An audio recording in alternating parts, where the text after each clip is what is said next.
تعالى وبركاته. الحمد لله رب العالمين، نحمده ونستعينه ونستغفره ونؤمن به ونتوكل عليه، ونعوذ بالله من شرور أنفسنا ومن سيئات أعمالنا. من يهده الله فلا مضل له ومن يضلل فلا هادي له، ونشهد أن لا إله إلا الله وحده لا شريك له، ونشهد أن سيدنا مولانا محمدا عبده ورسوله. اللهم طب القلوب ودوائها وعافية الأبدان وشفائها ونور الأبصار وضيائها وعلى آله وصحبه وسلم. أما بعد، فقد قال الله تعالى في القرآن العظيم والفرقان المجيد: فأعوذ بالله من الشيطان الرجيم. بسم الله الرحمن الرحيم. ربنا وابعث فيهم رسولا منهم يتلو عليهم آياتك ويعلمهم الكتاب والحكمة إلى آخر آية. صدق الله مولانا العلي العليم. அளவற்ற அருளாளனும் நிகரற்ற அன்புடையவனுமாகிய எல்லா புகழுக்கும் ஒரு உரிமை வாய்ந்தவனுமான எல்லாம் வல்ல அல்லாஹு ஜல்ல ஷானஹு தஆலாவை போற்றி புகழ்ந்து, இவ்வுலகத்திற்கு அருட்கொடையாக வந்துவித்த எம்பெருமானார் ரசூலே கரீம் ஸல்லல்லாஹு அலைஹி வஸல்லம் அவர்களின் மீதும், அன்னாரின் அடிச்சுவடுகளை அப்படியே பின்பற்றி வாழ்ந்த உத்தம சத்திய சஹாபாக்கள், தாபியீன்கள், தபா தாபியீன்கள், மேலும் குறிப்பாக இங்கு அமர்ந்திருக்கக்கூடிய நம் அனைவர்கள் மீதும், நம்முடைய குடும்பத்தார்கள் மீதும், நம்முடைய மனைவி மக்களின் மீதும் என்றென்றும் அல்லாஹுடைய சாந்தியும் சமாதானமும் நிலவட்டுமாக. ஆமீன். அல்லாஹு ஜல்லஷானஹு தஆலா ஒரு வசந்தங்கள் பொருந்திய ஒரு மாதத்திலே நம்மை அமர வைத்திருக்கின்றான். அந்த வசந்த மாதத்திலே நாம் அன்னலம் பெருமானார் ஸல்லல்லாஹு அலைஹி வஸல்லம் அவர்களை பற்றி உண்டான புகழ் மாலைகளை ஒவ்வொரு ஊர்களிலும் நாம் படித்து, அதனுடைய பரக்கத்தால் அத்தனை ஊர்களும் செழிப்படைய வேண்டும் என்ற நோக்கிலே நாம் இந்த புகழ் மாலைகளை படித்து கொண்டிருக்கின்றோம். அல்லாஹு ஜல்லஷானஹு தஆலா மறு உலகிலே சுவர்க்கத்திலே ஹஸ்ரத் பெருமானார் ஸல்லல்லாஹு அலைஹி வஸல்லம் அவர்களோடு நாம் இருப்பதற்கு, இந்த மௌலிது ஷரீஃபும் நமக்கு துணையாக இருப்பதற்கு அல்லாஹ் உதவி புரி தந்தருள் புரிவானாக. ஆமீன் என்ற துஆவோடு, நாம் வார்த்தை அளவில் மட்டும் முஸ்லீமாக இருந்துவிட்டால் போதாது. நம்முடைய வாழ்க்கையில் நாம் நம்முடைய நபியை பற்றி எந்தளவிற்கு நாம் தெரிந்திருக்கின்றோம், நபியினுடைய பிறப்பு எப்பொழுது, நபியினுடைய திருமணம் எப்பொழுது, நபியினுடைய நபி பட்டம் எப்பொழுது கிடைத்தது, நபி ஸல்லல்லாஹு அலைஹி வஸல்லம் அவர்கள் எப்படியெல்லாம் வாழ்ந்து காட்டினார்கள், அவர்களுடைய வரலாறுகள் என்ன என்பதையெல்லாம் அறிந்தவன்தான் உண்மையான முஸ்லிம். நாம் அறிவதற்கு முயற்சி செய்ய வேண்டும். நம்முடைய வாழ்க்கை முழுவதையும் நபிகளார் ஸல்லல்லாஹு அலைஹி வஸல்லம் அவருடைய வாழ்க்கையை நாம் பின்பற்ற கடமைப்பட்டிருக்கின்றோம். ஹஸ்ரத் பெருமானார் ஸல்லல்லாஹு அலைஹி வஸல்லம் அவர்களை பற்றி அல்லாஹு ஜல்லஷானஹு தஆலாவும் அல் குர்ஆன் ஷரீஃபிலே கூறுகின்ற பொழுது, அதே வார்த்தையை நபி ஸல்லல்லாஹு அலைஹி வஸல்லம் அவர்களும் கூறுகிறார்கள்: லா யுமினு அஹதுக்கும் ஹத்தா அன் அகூன அஹப்ப இலைஹி மின் வாலிதிஹி வ வலதிஹி வன்னாசி அஜ்மாயின். தன்னுடைய உயிரை விட, தன்னுடைய மனைவி மக்களை விட தன்னிடத்தில் உண்டான அத்தனையும் விட நபி ஸல்லல்லாஹு அலைஹி வஸல்லம் அவர்களை யார் நேசிக்குகிறார்களோ அவர்கள்தான் உண்மையான முஸ்லிம் என்பதை அல்லாஹு ஜல்ல ஷானஹு தஆலா ஆரம்பத்திலேயே ஆதம் அலைஹிஸ்ஸலாம் அவர்களின் மூலமாக நமக்கு உணர்த்தி காட்டிவிட்டான். அதோடு மட்டுமல்லாமல் ஹஸ்ரத் ஸல்லல்லாஹு அலைஹி வஸல்லம் அவர்களை சஹாபாக்கள் எந்த அளவிற்கு பின்பற்றினார்களோ அந்த பின்பற்றுதலின் தூண்டுதலின் காரணமாக அவர்களுடைய வாழ்க்கை எவ்வளவு உன்னதமானது என்பதை நம்மால் விளங்கிக் கொள்ள முடிகின்றது. ஒரு தடவை ஹஸ்ரத் அபு உமாமா ரலியல்லாஹு தஆலா அன்ஹு அவர்கள் அறிவிக்கின்றார்கள், நான் நபி ஸல்லல்லாஹு அலைஹி வஸல்லம் அவரிடத்திலே கேட்டேன், உங்களுடைய ஆரம்ப நிலை எப்படி இருந்தது? நீங்கள் இந்த உலகத்திலே பிறந்ததற்கு பின்னால் நீங்கள் சிறுபிராயத்திலே வளர்ந்து அந்த வாலிப பருவத்தை ஒரு பக்குவத்தை அடைகின்ற பொழுது உங்களுடைய வாழ்க்கை எப்படி இருந்தது என்பதாக ஹஸ்ரத் அபு உமாமா ரலியல்லாஹு தஆலா என்பவர்கள் நபி ஸல்லல்லாஹு அலைஹி வஸல்லம் அவர்களை பார்த்து கேட்குகின்றார்கள். அப்பொழுது ஹஸ்ரத் பெருமானார் ஸல்லல்லாஹு அலைஹி வஸல்லம் அவர்கள் கூறுகின்றார்கள், நான் ஹஸ்ரத் இப்ராஹிம் அலைஹிஸ்ஸலாம் அவருடைய துவாவின் பலனாகவும் ஈசா அலைஹிஸ்ஸலாம் அவர்களுடைய முன்னறிவிப்பு செய்யப்பட்ட சுவ செய்தி அதன் பலனாகவும் நான் பிறந்த பொழுது என்னுடைய தாயிடத்திலிருந்து ஒரு ஒளி உருவானதே அதன் பலனாகவும் என்னுடைய அந்த வாழ்க்கையை நான் கண்டேன் என்பதாக ஹஸ்ரத் பெருமானார் ஸல்லல்லாஹு அலைஹி வஸல்லம் அவர்கள் கூறக்கூடிய செய்தியை ஹஸ்ரத் இமாம் புகாரி ரஹ்மத்துல்லாஹி அலைஹி அவர்கள் தன்னுடைய கிதாபிலே பதிவு செய்கின்றார்கள். இதில் நாம் 3 விஷயங்களை கவனிக்க வேண்டும். ஹஸ்ரத் நபி ஸல்லல்லாஹு அலைஹி வஸல்லம் அவர்கள் பிறப்பதற்கு முன்னாலே ஹஸ்ரத் இப்ராஹிம் அலைஹிஸ்ஸலாம் அவர்கள் நபி ஸல்லல்லாஹு அலைஹி வஸல்லம் அவர்களுக்காக வேண்டி துஆ செய்தார்கள். அதை அல்லாஹு ஜல்ல ஷானஹு தஆலா அல் குர்ஆன் ஷரீஃபின் மூலம் நமக்கு கூறி காட்டுகின்றான். ரப்பனா வபஅத் ஃபீஹிம் ரசூலா, என்னிடத்திலிருந்து என்னுடைய குடும்பத்திலிருந்து நீ ஒரு ரசூலை அனுப்பு. மின்கும் எத்லூன அலைக்கும் ஆயாத்திக்க, அவர்கள் உன்னிடத்தில் உண்டான நீ ஏற்றுக் கொடுக்கக்கூடிய அந்த கொள்கைகளை அவர்கள் ஓதி காட்டுவார்கள், அதன்படி அவர்கள் நடப்பார்களே, அப்படிப்பட்ட ஒரு ரசூலை நீ அனுப்பு. வயுஅல்லிமுஹுமுல் கிதாப வல் ஹிக்மா, அந்த நபி அந்த மக்களுக்கு நல்ல விஷயங்களையும் ஞானத்தையும் கற்றுக் கொடுக்கக்கூடிய நல்ல நபியை என்னுடைய குடும்பத்திலிருந்து நீ அனுப்புவாயாக என்பதாக அல்லாஹ்விடத்திலே அவர் துஆ செய்த அந்த செய்தியை அல்லாஹு தஆலா குறிப்பிட்டு காட்டுகின்றார். இந்த நபி ஸல்லல்லாஹு அலைஹி நபி இப்ராஹிம் அலைஹிஸ்ஸலாம் அவருடைய துஆ தான் ஹஸ்ரத் நபி ஸல்லல்லாஹு அலைஹி வஸல்லம் அவர்கள் நபியாக தோன்றியதற்கு இது ஒரு முக்கிய காரணம் என்பதை முஃபஸ்ஸிரீன்கள் நமக்கு விளக்கித் தருகின்றார்கள். நபி இப்ராஹிம் அலைஹிஸ்ஸலாம் அவர்களை எடுத்துக்கொள்வோமே ஆனால் அவர்களுக்கு 2 மனைவிமார்கள், சாரா அம்மையாரும் ஹாஜரா அம்மையாரும். சாரா அம்மையாருக்கு பிறந்தவர்கள் தான் ஹஸ்ரத் இஸ்ஹாக் அலைஹிஸ்ஸலாம். இஸ்ஹாக் அலைஹிஸ்ஸலாம் அவர்களின் மூலமாக பனி இஸ்ரவேல் சமுதாயத்திலே தான் அதிகமான நபிமார்கள் வந்து கொண்டே இருந்தார்கள். அந்த சமுதாயத்திலே அதிகமான நபிமார்கள் வந்தாலும் அவர்கள் கூறக்கூடிய செய்தியை அவர்கள் பொய்யாக்கி நபிமார்களை கொலை செய்யக்கூடியவர்களாக இருந்தார்கள். ஆகவே அல்லாஹு ஜல்ல ஷானஹு தஆலா பல சமுதாயங்களை அழித்ததாக அல் குர்ஆன் ஷரீஃபிலே கூறி காட்டுகின்றார். அதற்கு ஹாஜரா அம்மையாருக்கு பிறந்தவர்கள் ஹஸ்ரத் இஸ்மாயில் அலைஹிஸ்ஸலாம். இஸ்மாயில் அலைஹிஸ்ஸலாம் அவர்களின் மூலமாக எந்த ஒரு நபியும் தோன்றவில்லை.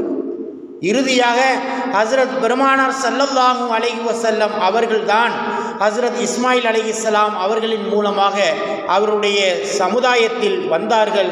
ஆகவே அந்த துஆவால் தான் அவர்கள் இன்றளவிலும் ஒவ்வொரு விஷயங்களையும் கூறுகின்ற பொழுது நபி இப்ராஹிம் அலைஹிஸ்ஸலாம் அவர்களை என்னுடைய தந்தை என்பதாக ஒவ்வொரு இடத்திலும் குறிப்பிடுவார்கள்.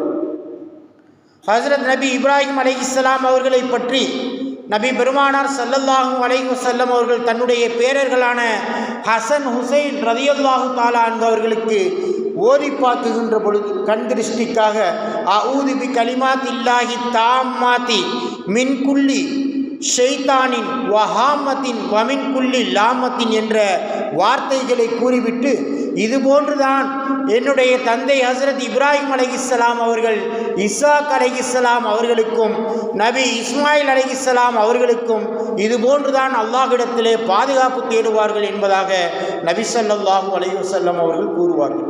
ஆக அவர்களுடைய வாழ்க்கையில் ஒவ்வொரு இடத்திலும் நபி இப்ராஹிம் அலைஹிஸ்ஸலாம் அவர்களை ஞாபகப்படுத்தக்கூடியவர்களாகவே இருந்தார்கள். என்னுடைய தந்தையினுடைய துவா என்னை பக்குவப்படுத்தியது என்பதாக அவர்கள் கூறக்கூடிய அந்த செய்திகளை நம்மால் காண முடிகின்றது. ஹஸரத் பெருமானார் ஸல்லல்லாஹு அலைஹி வஸல்லம் அவர்களை பற்றி தௌராத் வேதத்திலும் குறிப்பிடப்பட்டிருந்தது. இதை அல்லாஹு ஜல்லஷானஹு தாலா சூரத்துல் ஃபத்ஹிலே 29வது ஆயத்திலே அல்லாஹு தாலா குறிப்பிடுகின்றார். அந்த இடத்திலே ஹஸரத் நபி ஸல்லல்லாஹு அலைஹி வஸல்லம் அவருடைய பெயரை முஹம்மது என்பதாக அல்லாஹு தாலா அந்த தௌராத் வேதத்தில் குறிப்பிட்டதாக குறிக்காட்டுகின்றார். அதுபோன்று இஞ்சில் வேதத்திலும் அல்லாஹு தாலா குறிப்பிட்டான். அதை எப்படி என்றால் அஹமது என்ற அந்த பெயரோடு அல்லாஹு தாலா குறிப்பிட்டான்.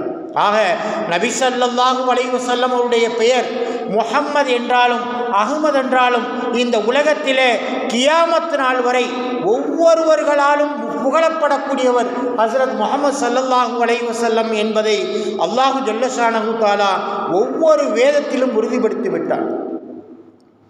அதை பற்றித்தான் அல்லாஹு ஜல்லஷானஹு தஆலா குர்ஆன் ஷரீஃபிலே கூறுகின்ற பொழுது, வைது கால ஈஸா இப்னு மரியம யா பனி இஸ்ராயீல இன்னி ரசூலுல்லாஹ் இலைக்கும் முஸத்திகன் லிமா பைன யதைய மினத் தௌராத்தி வ முபஷ்ஷிரம் பிரசூலி யதி மின் பாதி இஸ்முஹு அஹ்மத். எனக்கு பின்னால் ஒரு நபி வருவார், அவர் பெயர் அஹ்மதாக இருக்கும் என்பதாக ஹஸ்ரத் ஈசா அலைஹிஸ்ஸலாம் அவர்கள் அவர்களுக்கு கொடுக்கப்பட்ட அந்த வேதத்தில் இருப்பதை தன்னுடைய மக்களுக்கு போதித்தார்கள் என்பதாக வரலாறு குறிக்காட்டுகின்றது. ஆனால் அதை இன்றைய பைபிள் என்பதிலே திருத்தி எழுதப்பட்டதிலே கூறக்கூடிய வார்த்தை, நான் பிதாவை வேண்டிக் கொள்வேன், அப்போது என்றைக்கும் உங்களுடனே கூட இருக்கும்படிக்கு சத்திய ஆவியாக வேறொரு தேற்றவாளரை அவர் உங்களுக்கு தந்தருள்வார். யோவான் 14 அத்தியாயம் 16 இந்த செய்தி குறிப்பிடப்படுகின்றது. இதிலே கூறப்படக்கூடிய அந்த தேற்றவாளர் என்பதை அந்த இடத்திலே அஹ்மது என்ற வார்த்தையை அவர்கள் திருத்தி தேற்றவாளர்கள் என்பதாக அவர்கள் குறிப்பிட்டிருக்கின்றார்கள். அதே போன்று இன்னொரு வசனம், பிதாவிடமிருந்து நான் உன்னை அனுப்பப் போகிறோம், அந்த வரும் பிதாவிடமிருந்து புறப்படுபருவமாகிய சத்திய ஆவியான தேற்றவாளர் வருகின்ற பொழுது அவர் என்னை குற்றம் குறித்து சாட்சி கொடுப்பார் என்பதாக யோவான் 15:26 அந்த அத்தியாயத்தில் குறிப்பிடப்பட்டிருக்கின்றது. அதே போன்று அப்பொழுது அந்த நேரத்திலே கர்த்தராகிய அந்த ஈசா அலைஹிஸ்ஸலாம் அவர்கள் என்னை நோக்கி, உன்னை போல ஒரு தீர்க்கதரிசியை நான் அவர்களுக்கு அவர்களுடைய சகோதரரிடமிருந்து எழுப்பும் பண்ணி என வார்த்தைகளை அவர்கள் வாயில் அருளுவேன், தான் அவருக்கு கற்பிப்பதையெல்லாம் அவர்கள் உங்களுக்கு சொல்லுவார், என் நாமத்திலே அவர் சொல்லும் என் வார்த்தைகளுக்கு செவி தாத்தவன் எவனோ அவனை நான் விசாரிப்பேன். உபாகமம் 18, 17, 19 இது போன்ற செய்திகள் பைபிளிலே அது குறிப்பிடப்படுகின்றது. அதை திருத்தி எழுதிய இப்பொழுது இருக்கக்கூடிய அந்த கிறிஸ்தவ அறிஞர்களிடத்தில் நாம் கேட்குகின்ற பொழுது அவர்கள் கூறக்கூடிய ஒரே செய்தி, இது ஈசா அலைஹிஸ்ஸலாம் அவர்களுக்கு முன்னால் இருந்த அந்த மோசஸ் என்று அழைக்கப்படக்கூடிய மூசா அலைஹிஸ்ஸலாம் அவர்களை பற்றி தான் இந்த செய்தி குறிப்பிடுகிறது என்பதாக அவர்கள் கூறுகின்றார்கள். ஆனால் அல்லாஹு ஜல்லஷானஹு தஆலா இந்த உலகத்தில் இறக்கிய 4 முழு வேதங்களிலும் மட்டுமல்ல, பல ஏடுகளாக கொடுக்கப்பட்ட நபிமார்களுடைய செய்திகளிலும் இதற்கு பின்னால் இறுதி நபியாக முஹம்மது ஸல்லல்லாஹு அலைஹி வஸல்லம் என்ற முஹம்மது என்ற பெயருடைய ஒரு நபி வருவார் என்பதை அல்லாஹு ஜல்லஷானஹு தஆலா இந்த பூவுலகிற்கு பல நபிமார்களின் மூலமாக அல்லாஹு தஆலா அறிவித்து காட்டிவிட்டார். நபி ஸல்லல்லாஹு அலைஹி வஸல்லம் அவர்கள் பிறக்குகின்ற பொழுது அவருடைய தாயார் கண்ட மிகப்பெரிய அதிசயங்கள். பாரசீகத்தில் ஒரு நெருப்பு, அது 1000 வருடங்கள் என்று சொல்லப்படுகின்றது. அதைவிட இன்னும் பல நூறாண்டு காலங்கள் அது அந்த நெருப்பு எரிந்து கொண்டிருந்தது என்பதாக அந்த செய்திகள் சொல்லப்படுகின்றது. அந்த சாம் தேசத்தினுடைய நெருப்பு அணைந்து சாம் தேசத்தினுடைய கோட்டைகளுடைய வாசல்கள் பிரகாசித்தன. அதை ஹஸ்ரத் பெருமானார் ஸல்லல்லாஹு அலைஹி வஸல்லம் அவருடைய தாயாரான அன்னை ஆமினா ரலியல்லாஹு தஆலா அன்ஹு அவர்கள் பார்த்தார்கள் என்பதாக புகாரி ஷரீஃபிலே புகாரி இமாம் குறிப்பிடுகின்றார்கள். ஆக இந்த அளவிற்கு நபி ஸல்லல்லாஹு அலைஹி வஸல்லம் அவர்கள் பிறப்பதற்கு முன்னாலும் பிறந்த பின்னாலும் ஏராளமான அதிசயங்கள் ஏராளமான மாற்றங்கள் இந்த உலகத்திலே நிகழ்ந்த வண்ணம்தான் இருந்தன. ஒரு தடவை கிறிஸ்தவ பாதிரியார் என்று அழைக்கப்படக்கூடிய ஒரு மிகப்பெரிய அறிஞர், அவர் பெயர் ஜுபைர் என்பவனாகும். அவர்கள் ஒரு நட்சத்திரத்தை வானத்திலே பார்க்குகின்றார்கள். அந்த நட்சத்திரம் என்பது கிட்டத்தட்ட 700 ஆண்டுகளுக்கு ஒரு முறைதான் அந்த நட்சத்திரம் உதயமாகுமா. அந்த நட்சத்திரத்தை பார்த்தவுடனே அந்த பாதிரியார் வீட்டிலிருந்து வெளியே வருகின்றார். வெளியே வந்து குறைஷி சமுதாயத்தை பார்த்து அழைக்குகின்றார். குறைஷிகளே, உங்களிடத்திலே ஏதாவது ஒரு குழந்தை பிறந்திருக்குகின்றதா என்பதாக கூறுகின்ற பொழுது குறைஷிகள் எல்லாம் இல்லை, எங்களுக்கு அது அறியவில்லை என்பதாக அவர்கள் கூறுகின்றார்கள். உடனே நீங்கள் சென்று உங்களுடைய சமுதாயத்திலே அந்த குறைஷி வம்சத்திலே விசாரித்து பாருங்கள், ஒரு குழந்தை பிறந்திருப்பார், அந்த குழந்தை தான் இறுதி நபி, இது எங்களுடைய வேதத்திலே முன்பே கூறப்பட்டிருக்கின்றது, அவர்தான் தீர்க்கதரிசி, பிற்காலத்திலே உலகத்தில் உள்ளவர்கள் அத்தனை பேர்களும் போற்றப்படக்கூடிய ஒரு நபியாக திகழ்வார் என்பதை அன்றே ஜுபைர் என்ற அந்த மிகப்பெரிய பாதிரியார் குறைஷி அந்த வம்சத்தை பார்த்து கூறுகின்ற பொழுது இவர்கள் எல்லாம் அந்த மக்கமா நகருக்கு சென்று அந்த குறைஷி வம்சத்தில் இருக்கக்கூடியவர்களிடத்திலே விசாரிக்குகின்றார்கள். அந்த நேரத்திலே அபு தாலிப் அவர்களுக்கு, அப்துல் முத்தலீப் அவர்களுக்கு ஒரு பேரக்குழந்தை பிறந்திருக்கக்கூடிய அந்த செய்தியை அவர்கள் அறிகின்றார்கள். உடனே அவர்கள் அந்த பாதிரியாரிடத்திலே வந்து கூறுகின்றார்கள், இதுபோன்று அப்துல் முத்தலீப் அவர்களுக்கு ஒரு பேரக்குழந்தை பிறந்திருக்குகின்றது, அந்த பேரக்குழந்தையின் பிறந்ததின் மூலமாக பல அதிசயங்கள் நிகழ்ந்து கொண்டிருக்கின்றன என்பதையும் அந்த ஜுபைர் என்ற கிறிஸ்தவ பாதிரியாரிடத்திலே கூறுகின்ற பொழுது அவர் கூறுகின்றார், நான் அவரை பார்க்க வேண்டும், அவருடைய முதுகிலே இறுதி தபித்து முத்திரை இருக்கும், அதை நான் பார்க்க வேண்டும் என்பதாக கூறி அவரிடத்திலே என்னை அழைத்துச் செல்லுங்கள் என்பதாக அந்த பாதிரியார் கூறுகின்றார். உடனே அவர்கள் அழைத்து செல்கின்றார்கள். அந்த குழந்தையை பார்க்குகின்றார்கள். ஹஸ்ரத் பெருமானார் ஸல்லல்லாஹு அலைஹி வஸல்லம் அவர்கள் குழந்தை பருவத்திலேயே புன்முறுவல் பூர்த்தவர்களாக அந்த பாதிரியாரை பார்த்து சிரிக்குகின்றார்கள். உடனே அந்த குழந்தையை பிரட்டி காண்பிக்கப்படுகின்றது. முதுகிலே ஹஸ்ரத் நபி ஸல்லல்லாஹு அலைஹி வஸல்லம் அவருடைய முதுகிலே நபித்துவத்தினுடைய முத்திரையை அவர் காணுகின்றார்.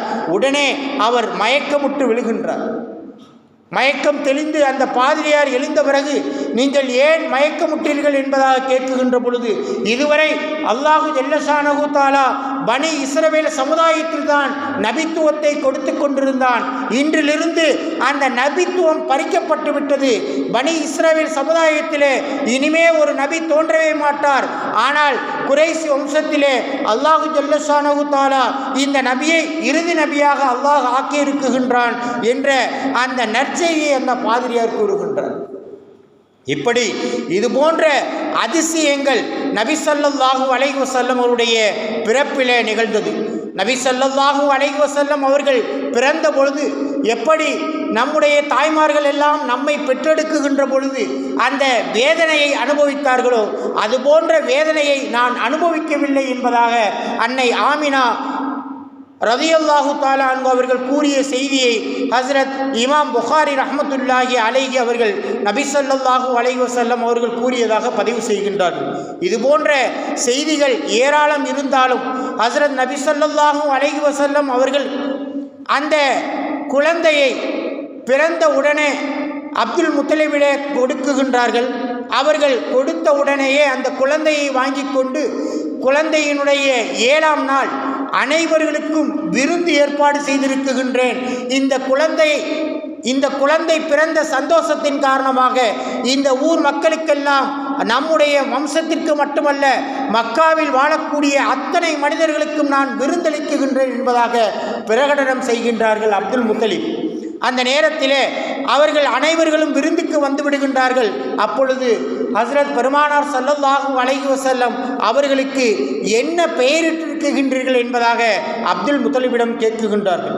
அப்பொழுது அப்துல் முத்தலிப் கூறுகின்றார்கள், முஹம்மது என்று பெயர் வைத்திருக்கின்றேன். ஏன் இந்த பெயரை அவர்களுக்கு வைத்திருக்கின்றீர்கள்? இவர் பிற்காலத்திலே உலகத்தில் உள்ள அத்தனை மக்களும் போற்றப்படக்கூடியவராக வர வேண்டும் என்ற நோக்கிலே தான் நான் முஹம்மது என்று பெயர் வைத்திருக்கின்றேன் என்பதாக ஹஸ்ரத் அப்துல் முத்தலிப் அவர்கள் கூறிய அந்த செய்தியை சீரத்துன் நபவியிலே நம்மால் காண முடிகின்றது. இப்படி நபி ஸல்லல்லாஹு அலைஹி வஸல்லம் அவருடைய செய்திகள், பிறப்பிலே அதிசயங்கள் இருந்தாலும் மிகப்பெரிய அதிசயம் ஒன்று இருக்குகின்றது. நபி ஸல்லல்லாஹு அலைஹி வஸல்லம் அவர்கள் பிறந்த பொழுது ஷைத்தான் மிகப்பெரிய ஒப்பாரி வைத்து அழுதான் என்பதாக சீரத்துன் நபவியிலே குறிப்பிடுகின்றார்கள். ஷைத்தான் 4 நேரத்தில் மிகப்பெரிய ஒப்பாரி வைத்து அழுதான். அதிலே ஒன்று, அவன் சபிக்கப்பட்ட பொழுது.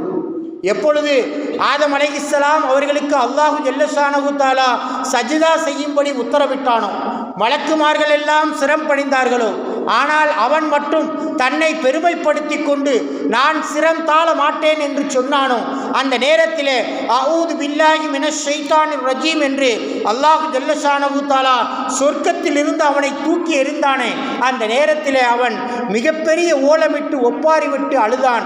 அதனால்தான் இன்றளவிலும் நாம் எந்த நேரத்திலும் ஒப்பாரி வைத்து அழக்கூடாது என்பதை இன்றளவிலும் நமக்கு இஸ்லாமியர்களுக்கு அதை கடமையாகி வைத்திருக்கின்றார்கள். யார் இறந்து விட்டாலும் சரி, நமக்கு மிகப்பெரிய சோதனை ஏற்பட்டாலும் சரி, அந்த நேரத்திலே ஒப்பாரி வைத்து அழுவது என்பது மிகப்பெரிய தவறு என்பதை நபி ஸல்லல்லாஹு அலைஹி வஸல்லம் அவர்கள் நமக்கு சுட்டி காட்டுகின்றார்கள். இரண்டாவதாக, அவன் பூமிக்கிலிருந்து வீசப்பட்ட பொழுது, சுவர்க்கத்திலிருந்து அவன் பூமிக்கு வீசப்பட்ட பொழுது அவன் மிகவும் ஒப்பாரி வைத்து அழுதான். அதற்கு பின்னால் மூன்றாவதாக, நபி ஸல்லல்லாஹு அலைஹி வஸல்லம் அவர்கள் இந்த பூ உலகிலே பிறந்த பொழுது அவன் ஒப்பாரி வைத்து அழுதான். நான்காவதாக, எப்பொழுது சூரத்துல் ஃபாத்திஹா இந்த உலகத்திலே இறக்கப்பட்டதோ அப்பொழுதும் அவன் ஒப்பாரி வைத்து அழுதான் என்பதாக ஹஸ்ரத் பெருமானார் ஸல்லல்லாஹு அலைஹி வஸல்லம் அவர்கள் கூறக்கூடிய செய்தியை புகாரி ஷரீஃபிலும் முஸ்லிம் ஷரீஃபிலும் நம்மால் காண முடிகின்றது. ஹஸ்ரத் ஈசா அலைஹிஸ்ஸலாம் அவர்கள் பிறப்பதற்கு முன்னால் 3164 வருட பாரம்பரியமான கிஸ்ரா மன்னருடைய ஆட்சி. அது நபி ஸல்லல்லாஹு அலைஹி வஸல்லம் அவர்களுடைய அந்த பிறப்பின் காரணமாக அந்த மாளிகை அழியப் போகின்றது, கிஸ்ரா மன்னரிடத்திலே ஒரு வெற்றி கிடைக்கப் போகின்றது என்பதை உணர்த்தும் வண்ணமாக அந்த அரண்மனையில் உள்ள தூண்கள் எல்லாம் இடிந்து விழுந்தன. இதுவும் நபி ஸல்லல்லாஹு அலைஹி வஸல்லம் அவர்கள் பிறந்ததினுடைய அடையாளத்திலே நிகழ்ந்தவைகள். அந்த நேரத்தில்தான் துப்பாய் என்ற மன்னர் அவர்கள் 230 வருடங்கள் அந்த நாட்டை ஆட்சி செய்தார்கள். அந்த நேரத்தில் ஹஸ்ரத் பெருமானார் ஸல்லல்லாஹு அலைஹி வஸல்லம் அவர்களை பற்றி அவர்கள் விளங்கி வைத்திருந்தார்கள். அன்றைய காலத்திலே 300 வருடங்கள் 350 வருடங்கள் வாழ்வதெல்லாம் நம்மை போன்று 60 வருடங்கள் 70 வருடங்கள் வாழ்வதற்கு சமம். ஃபிரௌனை நாம் எடுத்துக்கொள்வோமே, ஆனால் அவன் 300 வருடங்கள் அரசாட்சி செய்து கொண்டிருந்தான். இப்படி அந்த நேரத்தில் இருக்குகின்ற பொழுது மதினா நகரிலே ஒரு நபி வருவார்.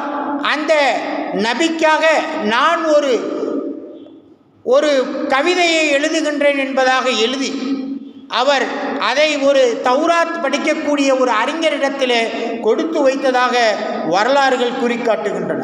ஆக 700 வருடங்களுக்கு முன்பாகவே ஹஸ்ரத் பெருமானார் ஸல்லல்லாஹு அலைஹி வஸல்லம் அவர்கள் பிறக்கப் போகின்றார்கள் என்ற அந்த நற்செய்தியை கேட்டு அவர்களுக்காக வேண்டி ஒரு கவிதை எழுதினார் கிஸ்ரா மன்னர். இதைத்தான் அன்றைய நேரத்தில் ஹஸ்ரத் பெருமானார் ஸல்லல்லாஹு அலைஹி வஸல்லம் அவர்கள் மக்காவில் இருந்து மதீனாவை நோக்கி ஹிஜ்ரத் செய்கின்ற பொழுது அபு அய்யூபுல் அன்சாரி ரலியல்லாஹு தஆலா அன்ஹு அவருடைய வீட்டிற்கு முன்னால் அந்த ஒட்டகை படுத்து கொண்டது என்பதாக நாம் வரலாறில் கேள்விப்பட்டிருப்போம். இதிலே அந்த கவிதை என்பது ஹஸ்ரத் அபு அய்யூப் அன்சாரி ரலியல்லாஹு தஆலா அன்ஹு அவருடைய இல்லத்தில் தான் இருந்தது. அந்த வீடும் கூட அந்த கிஸ்ரா மன்னர் தான் நபி வருவார், அந்த நேரத்தில் இந்த வீட்டில் தான் தங்க வேண்டும் என்பதாக அந்த வீட்டையும் எழுதி வைத்தார் என்பதாக தப்சீர் இப்னு கசீரிலே குறிப்பிடுவதை நம்மால் காண முடிகின்றது. ஆக நபி ஸல்லல்லாஹு அலைஹி வஸல்லம் அவருடைய பிறப்பில் மட்டுமல்ல, அவர்கள் பிறப்பே ஒரு சிறப்பு தான், அவர்களுடைய வாழ்க்கையும் ஒரு சிறப்பு தான், அவர்கள் வழிகாட்டி தந்த ஒவ்வொன்றும் நமக்கு சிறப்பு தான் என்பதை நாம் உணர்ந்து கொள்ள வேண்டும்.